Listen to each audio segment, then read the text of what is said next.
Assalamu alaikum. Surat Al-Ghashiah. أعوذ بالله من الشيطان الرجيم. بسم الله الرحمن الرحيم. هل أتاك حديث الغاشية؟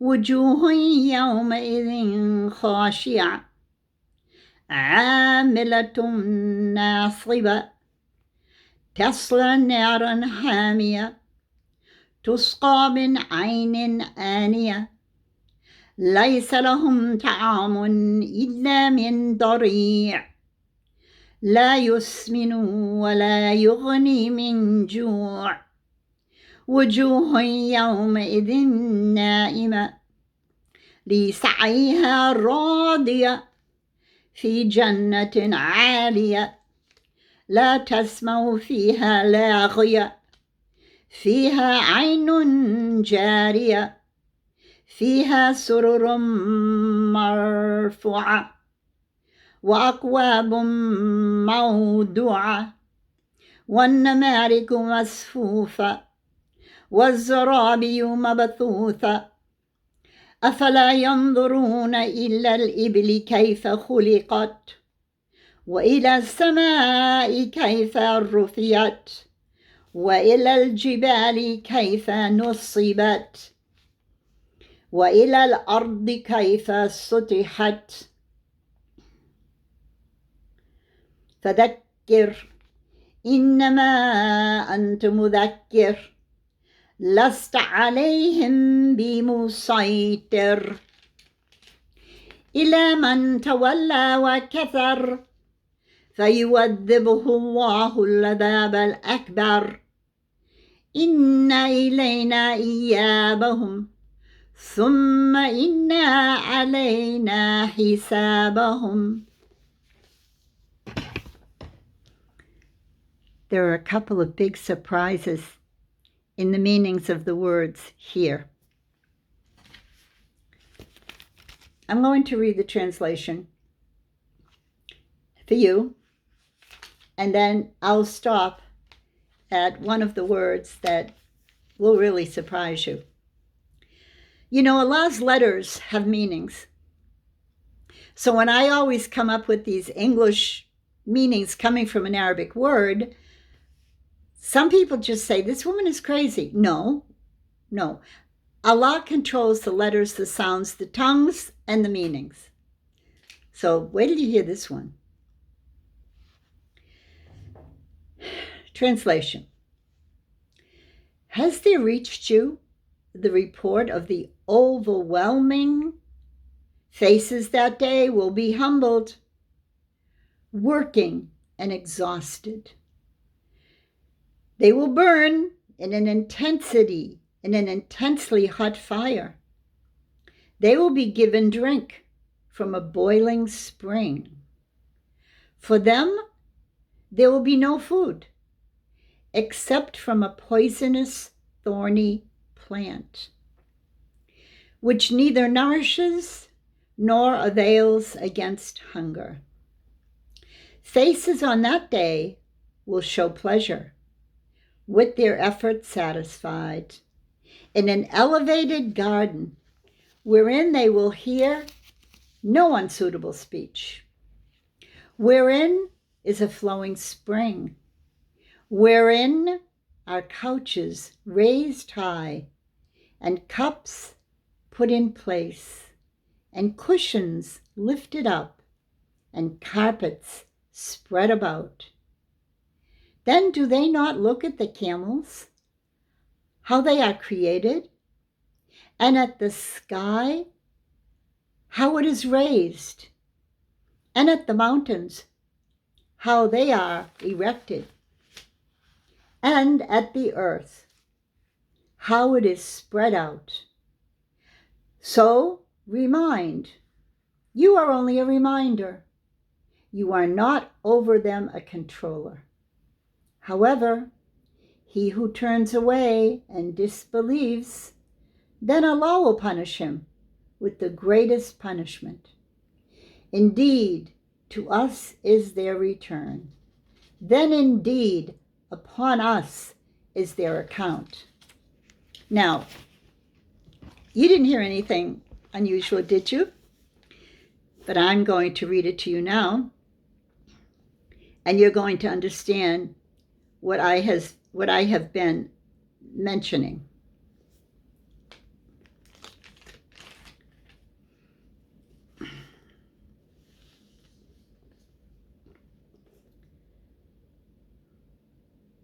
Let's go now to the second line in Surat Ghashiah. Just wait 1 minute so I can make sure of the page. You know, this back and forth. Good. Okay, second line in the Arabic Quran, second word in from the right, begins with Tasla narun hamia. I'll say it again. Tasla. Tasla. Tasla. How many heard of that car invented by that super rich, I don't want to say his name, you all know who invented the Tesla? Well, here it says Tesla narun hamia, burning up in hot fire. Now, I have a friend here who actually drives a Tesla. It is quite luxurious. Now and then he takes me to the supermarket, and it's quite luxurious. I almost feel embarrassed getting out of it. People think that's me. Well, no, I'm riding in the back, so it looks like an Uber. Do they have Tesla Ubers? Anyway, after it mentions Tesla narun hamia, it says Tusqa min aynin aniya.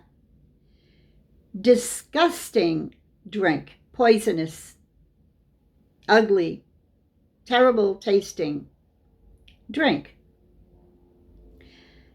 Now, and then it mentions the terrible food as well, dariya, and it doesn't make you full. La yusminu wa la yughni min ju'. Okay, so I'm reading this now, and I'm thinking about, other descriptives in Quran about disgusting food and drink.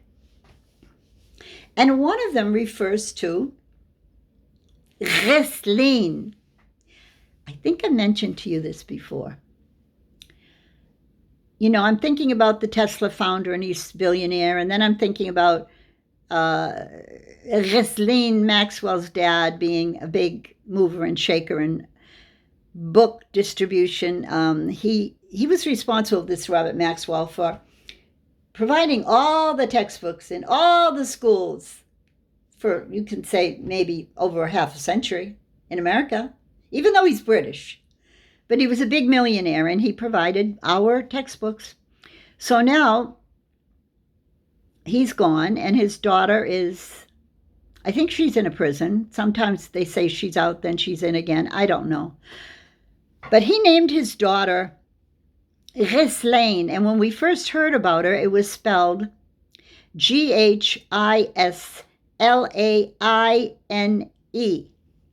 So if you're not strong in French, I took French twice when did I take it? I don't know, senior in high school, first couple of years of college. I don't know, but I never liked the French language. So when I read it, it was first written as Ghislaine, Ghislaine. And that was years ago, I remember. And, I've been reading Quran for a long time. And then I thought, Ghislaine, that's in Quran. That means the putrid drink given to those inhabitants of hellfire. Oh my goodness, that's her name? How could her dad have named her such a horrific name? And then I found out that we were taught a couple of years ago to call her Ghislaine, because the spelling, when you pronounce it the way they want you to, you have silent letters. So I'm thinking, all right, I studied French for a few years and I never liked it. And I know about the silent letters. And I know that in English we have silent letters. But isn't it amazing how certain types of people play with the letters? They change the letters. It's in Quran, they do. And they do it deliberately to mess you up. Now, we know who they are. Let's just give you an example in real life. If the Tesla isn't enough, and if the Ghislaine isn't enough, how's this one for you? These liars, cheats, deceivers, and we know who they are. They will often play with words in the Quran, too. It's called ta'wil al-ahadith, messing around with the meanings. Well, let's talk about the airport security now in America. When I was a new Muslim, I noticed something. I noticed that Muhammad's name was supposed to be written M-U, Mu, Hammad, H-A-M-M, because there's a shadda on the meme, A-D, Muhammad. But the liars wanted to write it Mo, M-O-H,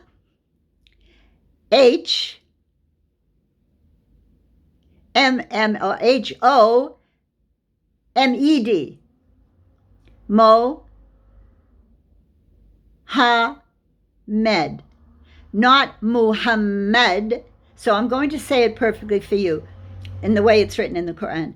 Muhammad, Muhammad, shadda fo il-mim. No, they wanted it only to be M-O-H-A-M-E-D.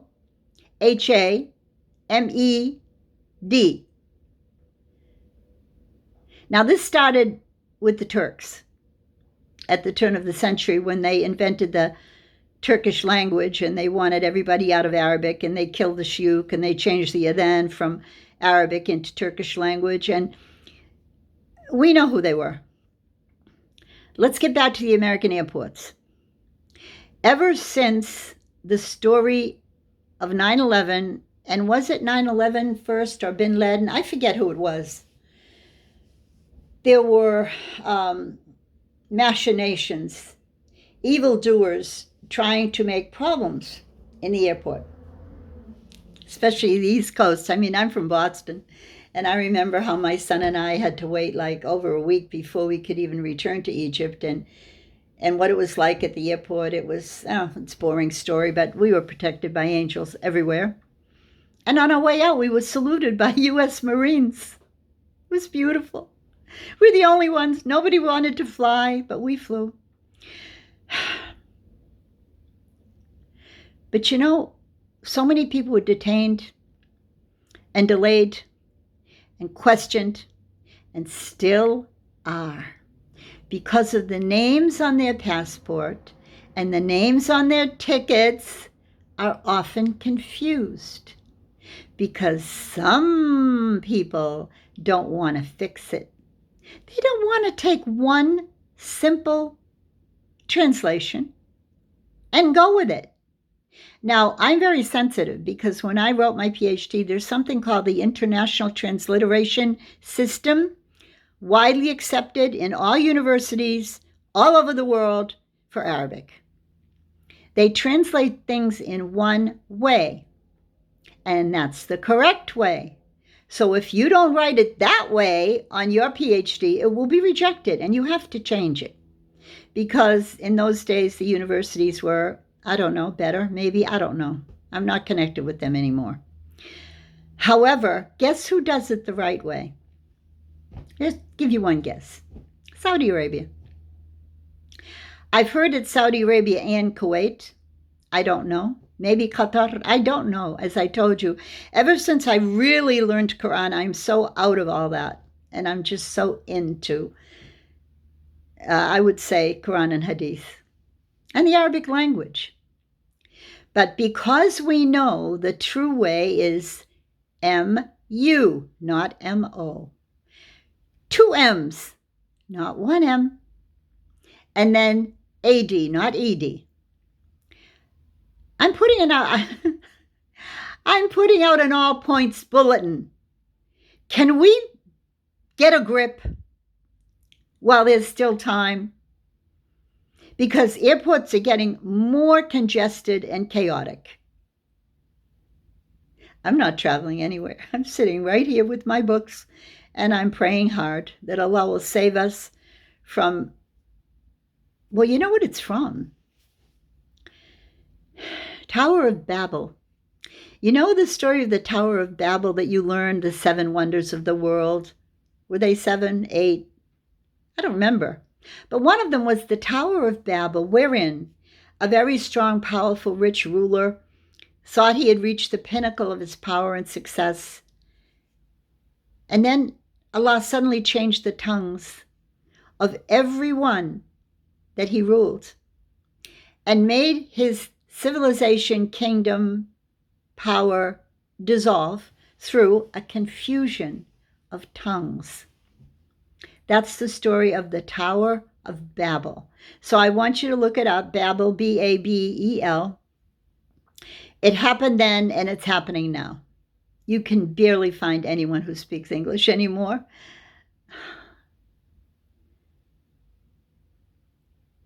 You know, Allah gives his mulk to whom he will.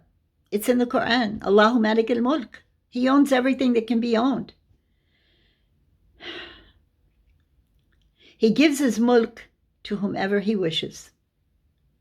And he takes it away from whomever he wishes. Biyadi al-khayr, by his good hand. Meaning, if he gives to you, be grateful and be content. If he takes it away for whatever reason he deems fit, or you don't feel you should have had it taken away, be patient.